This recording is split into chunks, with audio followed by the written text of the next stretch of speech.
Hello friends, I am Chevee. Welcome to my shed. How are you today? How are things? How's life? Next week is shaping up to be quite a week. I put out on social media yesterday that I'm arriving in Indianapolis on Monday. So if any of you are between here and Indianapolis, I'll be taking 70 pretty much straight across Ohio into Indianapolis. I said I'm coming in on Monday. Who wants to hang out? And I got quite a few responses. So I have a stop on the way in Dayton, Ohio. I'm going to have dinner that night with a friend. Breakfast the next morning.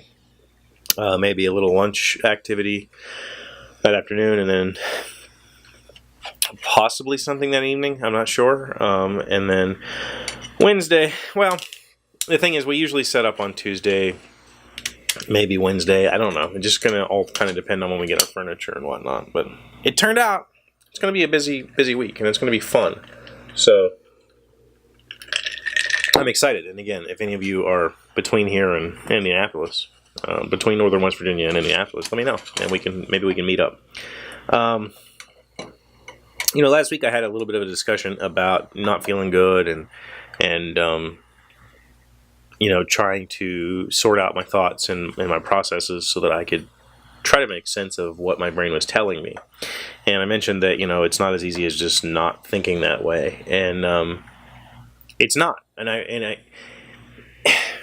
there are intense therapy styles, self-help, like CBT, cognitive behavioral therapy, that is a model to help you figure out how to not think that way. And so when I say it's not as easy as just stopping, you just don't think that way. I realize that's I'm not giving license to say just give up because you're going to think that way.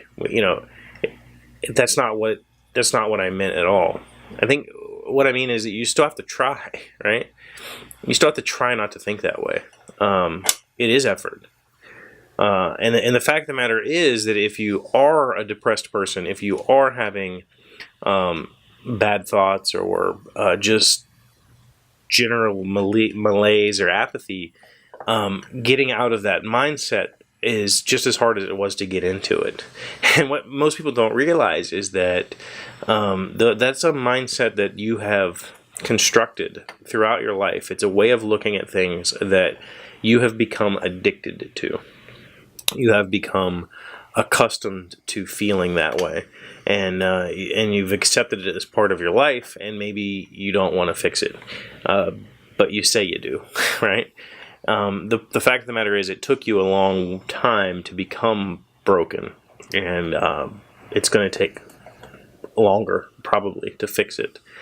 And so, I didn't mean to say that when I say stop thinking when I say it's not easy to stop thinking that way, that doesn't mean that you should not try. I hear thunder. Trying is important. Trying and fighting and hanging on to everything that's important to you is a very valuable thing that you need to really strive for. And I do it constantly. It's a constant struggle. We'll see what happens. I'm going to talk to my therapist soon about getting off of the medication that I'm on. It's getting to a point where I just can't handle it anymore. I would rather have the ups and downs than to just be completely blasé. And